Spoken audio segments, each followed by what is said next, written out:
Hey there, thank you for waking up with Happy Ass, where we come together to grow mind, body, and spirit so we can in turn go out and make the world a brighter place to be for ourselves and for others. So I've got a repeat offender here. Yes, ma'am. I've got Garrett here, my friend. We work together. We volunteer together. Family. We're yeah, family. We're kind of family now, aren't we? Yeah. Yeah, we really are. We really are. And it's really wonderful. So I'm going to ask you this, Garrett. Like, is this a cute outfit or what? It's always a cute outfit. Darling? It doesn't matter what. It's always cute. Is it darling? Yes, ma'am. Well, it's from Amore Boutique. Okay. Amore Boutique is one of my sponsors. They are my clothing sponsor. Mm-hmm. And I know the next question you had, I knew you were about to say, why is my hair so adorable? I know that's what you were going to ask. Why is your hair so adorable today? Well, I'm glad you asked. So I go to this darling salon. It's just a few doors down from Beachy Beach downtown, Hughes Salon.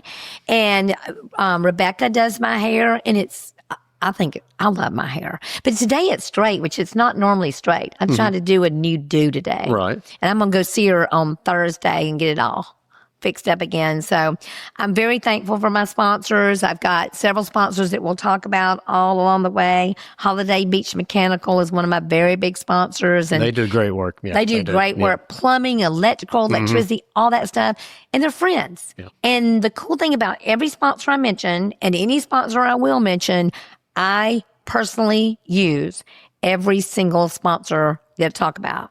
And my wife absolutely uses that boutique you mentioned too, so I know a little bit about them as well. So, Oh yeah. I love my little boutiques for sure.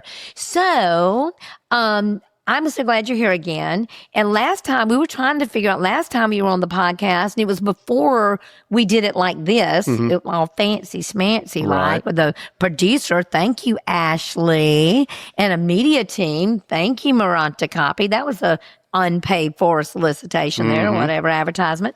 So we talked about you went to Mount Everest Base Camp, and we're talking to us about that. And that is mind-boggling to me. Would you remind me a little bit about that and how long it took and how high up it was? Yeah, that was, Lord, I guess about 1.5 years, 2 years ago now, when I went on that journey. Took right at a little over 2 weeks on the trail. I think it was 7 days to get from the starting point to base camp, which is a little over 19,000 feet. So you say base camp, the bottom of Mount Everest. Most people don't realize that the bottom of Mount Everest is taller than any mountain in North America. So, it's a bit of a thing. It took about 7 days to get up and then 3 or 4 days to get back down. So It was it was a journey, self-discovery, a lot of things during that trip. Yeah, so, yeah. That's amazing. So I would imagine, because you did that, and that was like I said, 1.5 years ago or so. Have you thought about doing anything else that will challenge you besides being in real estate? Yeah, I've got a lot of things on my bucket list. So last October, a race that I used to do called World's Toughest Mudder. It's a 24-hour endurance race. Ooh. I used to do that every, numerous ones a year. And then at the end of the year in November, they have the World Championships. It's a 24-hour version one. And I hadn't done one in years. And I found myself at the end of last year kind of needing a challenge. I've actually found out that last year's was going to be just south of Orlando. So I looked at my wife and I said, I haven't done one of these in years. Do you think I could still show up with no training at all and get 50 miles in a 24-hour period? And she said, there's not a chance in HE double hockey sticks that you're going to get 50 miles. So I signed up, went down there and pumped out 50 miles just to prove her wrong. So that was a good challenge. But no, I really love international travel. I really wanted to summit Mount Everest this year. Wow. But when I was there, I saw a lot of stuff with the treatment of the locals and animal cruelty. I couldn't be a part of it. I couldn't do that. I understand. And then I also don't have the money to bypass using that type of labor and just using helicopters to bring gears. That's, hundreds of thousands of dollars. So I'm going to put that on the back burner for now until I find another option. But another thing, I want to trek the Great Wall of China for about a week or so, but that's not a good time to go to China right now. So my next thing is probably early next year, I'm going to go over and hike the Camino Trail. Camino de Santiago Trail. Now, that sounds cool. Tell me a little bit about that. There's a lot of different routes, and it dates back to early Christianity. There's a lot of different tales on the trail based on basically finding yourself and your faith, things like that. For me, it's not as much in the faith as it is just about self-discovery, being out there for 2 weeks, 3 weeks, 4 weeks, depending on what trail I want to hike, and just the people you come in contact with and the community that you develop with complete strangers, and being alone with your own thoughts for an extended period of time. You really learn who you are, and it's time for another challenge like that. So in the Camino Trail, is it a hard trail? It's not easy, depending on what season you go in, but it's something that anybody at any age, any fitness level can do. Just hiking through mountains, Portugal, Spain. I mean, just beautiful, absolutely stunning countryside. So it's. So how long is it? There's lots of different starting points and several different finishing points, but it can take anywhere from a week up to a month, just depending on how far you want to hike. So you could just make it a week adventure, if right? you wanted to. Yeah, absolutely. Yeah, I want to do 2 to 3 to 4 weeks. I might want to do the entire one that spans through a couple different countries. Wow. That's amazing. And the reason I wanted to talk to you about these things, because I have been convinced more than ever lately, and I try not to talk about it to make people feel bad about it, but I am on how do I say it? I'm on a crusade to convince my fellow human beings how vitally important it is to take care of your body. Yeah. I mean, it's just, it will change everything. It's the only one we have. It's the only one you have. And it's hard. And I made that commitment 2.5 years ago and got a fitness coach, started eating well. But one of the biggest things, especially for women, is building muscle. You've got to build muscle. I mean, I'm telling you, and I know people get tired of hearing me say it, but you want to be a person who's doing it now. Don't, in that expression, when's the best time to plant a tree? 20 years ago. What's the next best time right now? Right. What's the best time to start a fitness program? 20 years ago. When's the next best time? Right now. Absolutely. Right now. Because there's so many things that we have wrong with us in the United States, sickness, disease. And do you know that almost every one of them are self-induced? Absolutely. And environmentally induced? Yeah, absolutely. They're not even, that's not even our DNA stuff. Right. It is what we're doing all now. Preventable. Yeah. It's so much of it's preventable.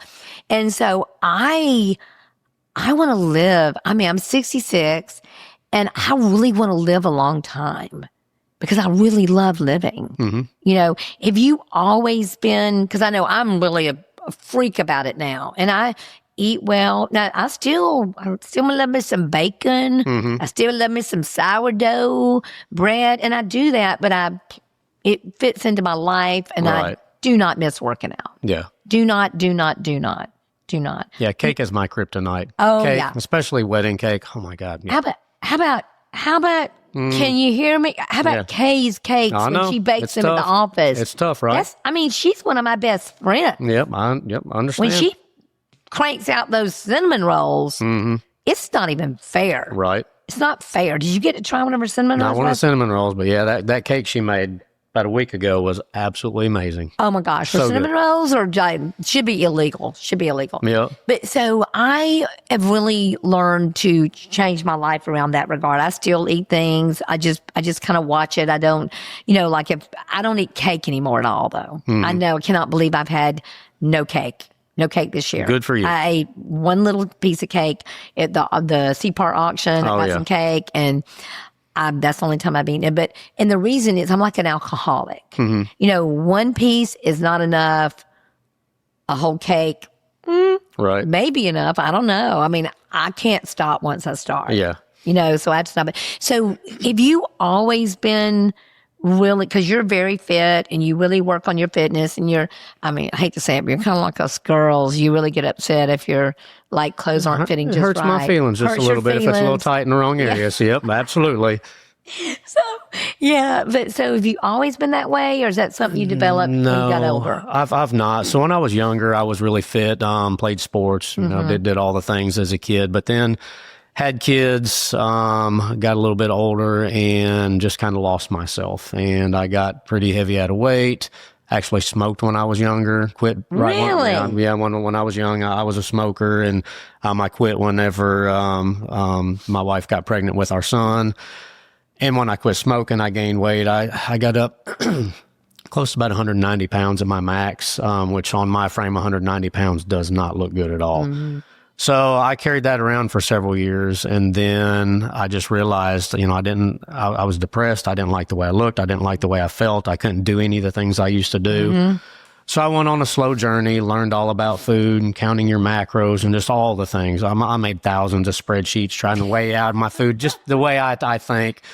But no, and that's the thing with health is it doesn't matter where you are. There's always the next step, is the next step learning to maintain? Is it learning to get in better shape? So there's always something else to strive for. So I'm not now where I was a couple years ago. I've kind of gotten a little bit complacent, over the last year or so, but, last night I did my longest run of the year at my fastest pace. So I'm realizing I've gotten complacent and I'm trying to build back into it because to your point, this is the only life we have. It's the only body we have. Yeah. If I don't take care of it, I'm not going to be around that long. And I'm not one that wants to live a long time, but I want to live a lot in the years that I have. And if I'm not healthy, I can't do that. So. You want to have a health. I've heard this said before, and I love this. Not a lifespan, but a health span. Absolutely. You want to make sure you're healthy here while you're here, and I posted a picture of this 80-year-old doing handstands and doing all kinds of stuff on my Instagram reel. And I'm going, okay, she's giving me a challenge because I can't do a handstand. Okay. You can't today, but you will. Now that you've said that, you're going through. So, and I'm working on being able to do pull-ups. Oh, yeah. So remember you told me to keep trying. Yeah. So right now I don't know how this works, but I started off using 70 pounds of help and now I only use 45 pounds of help and I weigh 100 pounds. Yep. So I'm getting there. You're getting there. Absolutely. Getting there. You absolutely would be there. Yeah. Yes, I'm working on that. So it's real important to me. Like I said, I have a fitness coach and, I love to encourage other women who are doing this. So I have a girl that I call and check on her every few days and see how she's doing and stuff like that. And she said, well, how long have you been with Jen? Cause she's now with Jen. And I said, 2.5 years. And she said, 2.5 years? And I said, yeah. And I said, unless she kicks me out or when one of us leaves this earth, I'm probably going to do it the rest of my life because it's that accountability. Right. It's that accountability, knowing that I've got somebody accountable. And we talk to each other every single week. Yeah. We check in, and that's real important to be accountable. I know I see you in the gym all the time. That's wonderful. So I'm trying to think of some goals for me right now too, because I do think that Amy, who works here, she was talking the other day about she reached a goal. She had all these goals set because that girl's a goal. She is a gold digger. Absolutely. She is awesome. Yep. Not a gold digger, but a gold digger. Right. Yep. Awesome. And she reached all these goals. She said, and she said she found herself kind of depressed, kind of like, well, I'm here now. You have to always set new goals. Yep. You cannot be stagnant. You cannot be stagnant. And I am a freak about goals. I'm already kind of thinking about my goals for next year. Around October is when I start planning. And, and I'm more concerned with growth than I am goals. What about you? Are you more goal-oriented or growth-oriented or a combination of the two? So to your point, talking about goals, and that's something I've found over the years, is there's something that happens in athletic events and challenges, things you do, and it's called a post-race depression. So when you train and you train and you train for something, and then you get there and you accomplish it, then there's the what next feeling after that. And it's a real depression. It's a real thing that people go through. So I've tried to learn to kind of combat the goals more and make it more about growth, kind of like what you're talking about, in hopes to avoid that letdown after the fact. Reaching a goal it's an incredible feeling. But if that's like your driving force, once you reach it and you don't have a what's next, then, I mean, there's a letdown period. So trying to shift my mindset more to kind of like what you're talking about, just about growth. I would like to have different milestones of growth along that path. Absolutely. You know, I'd like to hit this and this and this, but it's more about the journey now than it is the destination for me, if that's a good way of saying it. Yeah, me too. Me too, for sure, for sure. So I've really loved working with you all the time because you have this energy and this belief that I believe with all my heart. And, you know, our company motto is the only people we have to get even with are those that have helped us. And you believe that creating value in the lives of others is absolutely the way to be successful. Right. I mean, they're just, I don't know. I guess people are successful that don't do that, but are they really successful? So what is success to you? Lord, that's a good question. There's success. There's so many definitions for it. Success for me, ultimate success for me, and kind of like that saying, you know, the company saying, my personal driving force is be the change I wish to see in this world. And that means a lot of things. But success for me is going home at night, being able to look in the mirror and know that I did everything I could that day to be a better version of myself today than I was yesterday. And there's 1,000 things that can fall into that. But for me, that is success. And we're all going to slip up. We're all going to have days where we weren't as good as we could have been, but that's okay. That's how we grow. That's how we learn. We take those moments and we just continue on with them. We grow, we learn, and then tomorrow's a new day. So if I go to home and I know that I've done as good as I could and I'm a better version of myself today than I was yesterday, then that was success. That was success for me. That's awesome. Yeah, my success over the years has always been really tied to personal development. I'm really big on personal development. I love that quote by Jim Rohn that says, your level of success will rarely exceed your level of personal development. Right. So that's so important to me. Do you have any personal development things that you work on, whether it be prayer, meditation? I know you work out every day, so that's very important. Right. Do you have any things that you do that are part of your personal development? It's honestly, it's being the change. So every day I try to find a situation where I can legit be a change, whether it's just making a person smile, sending a video, getting a gut feeling that somebody needs to hear some kind of words today. Send that person a video, send that person a text message. It takes 30 seconds of our time, but that 30 seconds can absolutely change that person's day. Absolutely can change that person's day. So it's just finding those opportunities, and those opportunities are everywhere. We just have to be open to the world to see what those needs are and where they are, and then actually do something about it. So that's what I'm always trying to do. Yeah. I just thought of a question I want to ask you because it's kind of, you know, I'm always just amazed that other companies don't do this. So how do you feel? You didn't know I was asking this one.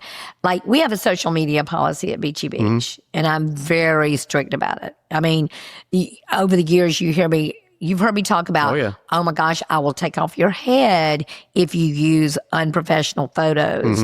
And if you don't stage the property, I lose my mind. Right. I'm sweet, but I lose my mind over that. But I really lose my mind if people post things on Facebook that they shouldn't. It's a really strict policy here. How do you feel about that? Is that okay?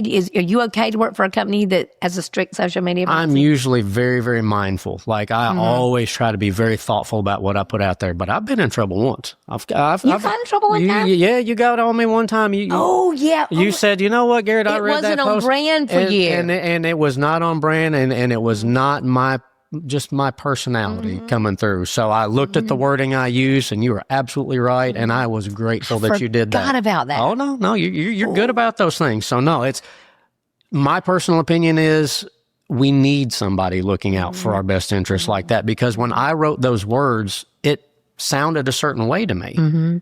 I did not realize how it sounded to somebody else. And you coming to me, you caring enough about me and my business and my personal brand, that meant a lot, that you trusted. It was hard too. I was scared to tell But you. no, I mean, it meant a lot that you could come to me and tell me, hey, this isn't you. And I trust you. So it made me go back and reread those words. I'm like, wow, she's right. Like, one, I appreciate that you know me well enough to know that's not me.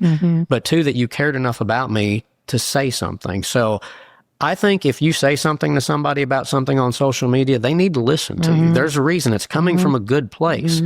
We all see those people out there, and you know who those people are. We all see those people out there. What are they doing? What is wrong with you? Like, with what you just said, you automatically alienated half of the people listening. Half the people. Yeah. Why do that? I don't understand. So no, I don't understand. I'm a fan. I'm a fan, and I'm appreciative. Thank you. Thank you. It's something I'm very proud that we did years ago. And it's funny. It started because I had an agent who would kind of hit the sauce about 5:30 in the afternoon, and she would just let it roll and start doing it. And I go, oh, my God. So that's when it started. And I think we only had like 30 people at Beachy Beach, and now it's like 120. So it's more important than ever. I have had a couple people leave.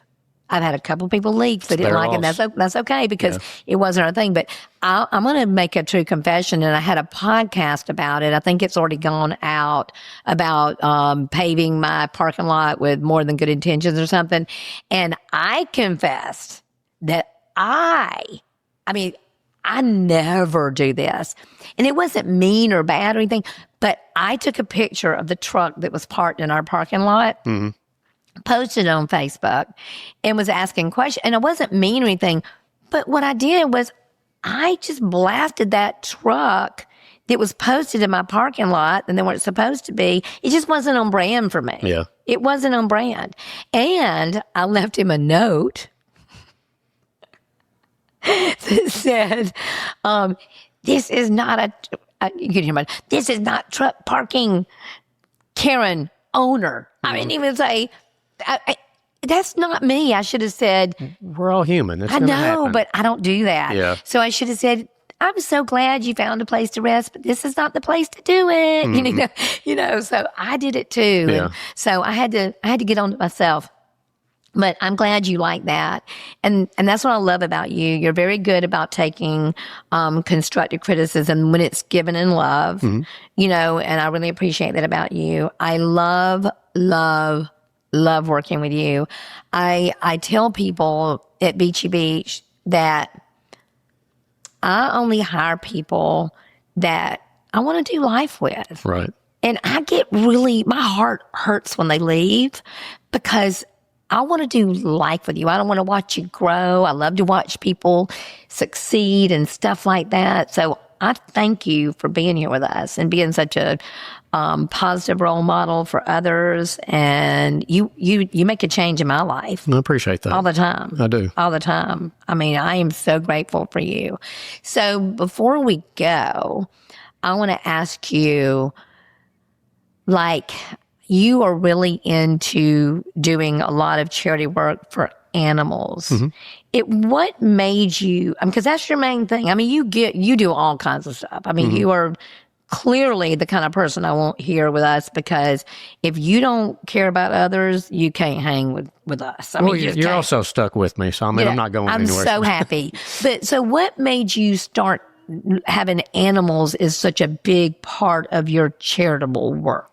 I've always had a place in my heart for basically all living creatures. But when I got my first dog, her name was Harley. She changed me on a very personal level, taught me about patience, taught me about just this unbreakable love bond. She taught me so much. And then a couple years later, I got my boy Aculeus. He's the one that's in my in my profile picture. And I lost him a few years ago, but those two dogs made me so much of who I am today. Just loving, caring, giving, and losing both of them really made me who I am today. They made me appreciate the things and realize that love is here today, can be gone at any moment. So many things. And when I love deeply. And when I lost him, I don't know if I can ever have another pet, because it to this day. There was a new song that came out on the radio yesterday, and I cried probably 3 times listening to it because it was about a dog. So I don't know if I could ever bring myself to get another dog, but a way to still be able to be the change, to give back, and to have those fur babies in my life is every closing I have, the first thing I do is I donate $500 to one of the local animal rescues. So that's just a way for me to still be involved, to be the change, to help those that can't help themselves, the whole 9 yards. And it still lets me get the puppy love and know that, I'm helping things without putting myself in that spot where I'm going to get hurt again. So That's cool. That's really cool. I appreciate that about you. And I know you got your profile picture still has your boy on there. Friend. Yeah. That's so cool. And I love it because I know part of it is we do the most good when we help people who can give nothing back to us. Right. And who need the help the most. Yeah. And that is, to me, that is my test of giving and love. Is the best thing ever is do something kind and lovely to someone that can do nothing for you. Yep.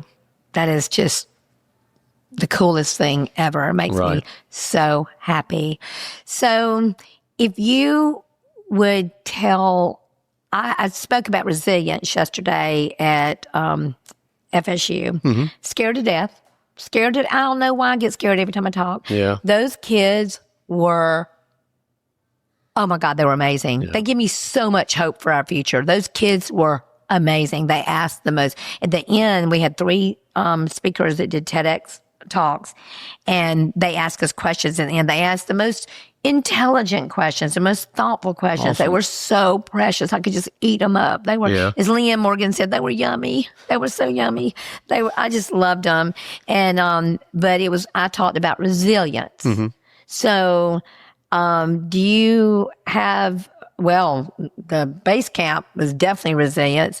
Can you think of anything that you might want to tell our audience about what you know about resilience and how resilience has helped you in your life to keep moving forward? Lord, girl, my entire life is nothing but a story of resilience. Very, very similar to yours. So being a high school dropout, a teen dad, going from that to graduating number 1 in my class, with honors, and with both my undergrad and my master's degree, that was a struggle. Going through school, raising 2 kids, with wife, working 70, 80 hours a week, and still trying to be the best, no matter what it was I was doing, volunteering in the community, helping my kids, going to school, the whole 9 yards. That took a lot out. When I was in my early 40s, walking away from a career of almost 20 years, a very good career, but I wasn't happy anymore. My heart wasn't there. I needed to be here. Didn't know what I was going to do when I got here, so I thought I'd try this real estate thing. So, walking away from basically a lifelong comfortable career to come down here and to start all over in a place that I know nobody. I know nothing about this, knew nothing about this type of work at that time. That took a hell of a lot of courage, a whole lot, and a lot of resilience to go from brand new person on the beach, brand new life, to where I am now, working with you and with everybody. So, we've all got struggles. We've all overcome things on a personal level, on a physical level, Mount Kilimanjaro, Mount Everest Base Camp, all the things. Resilience is just, we all have to have some level of that in us. Yeah. And it's, when I was speaking yesterday about resilience, I told the kids, I said, resilience is like a muscle. The more you use it, the stronger it gets. Absolutely. And it also has muscle memory. You can go back to it again and again and again.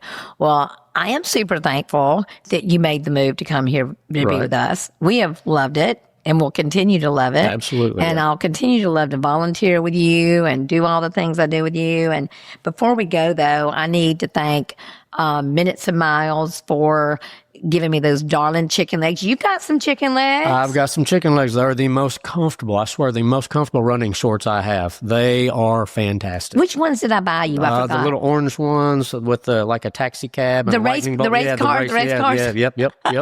Well, I have those too. Okay, yeah. So I guess we need to be twinsies one day in the gym. Let's do it. And do a little reel or something. That'll be fun. And I'm really thankful for Kevin Kennerson with Lendingham Mortgage. Have you met him? I've worked with Kevin once or twice. Oh my before. gosh. Yeah, they do a good job over there. Delightful human. Yeah, his team does good work. He kind of reminds me of you a little bit. He's very he just Well, has he's got to this. be a good guy then. He's a great guy. He's always dressed sharp. I mean, sharp. And one of our best meetings here was when he presented to us and everything and gave us the analogy of the flower and all that stuff. So, yeah, I loved it. It was great. So, I'm so thankful for all the people that make this possible, the people that believe in me here at My Happy Ass Life. It is growing, and I am so grateful.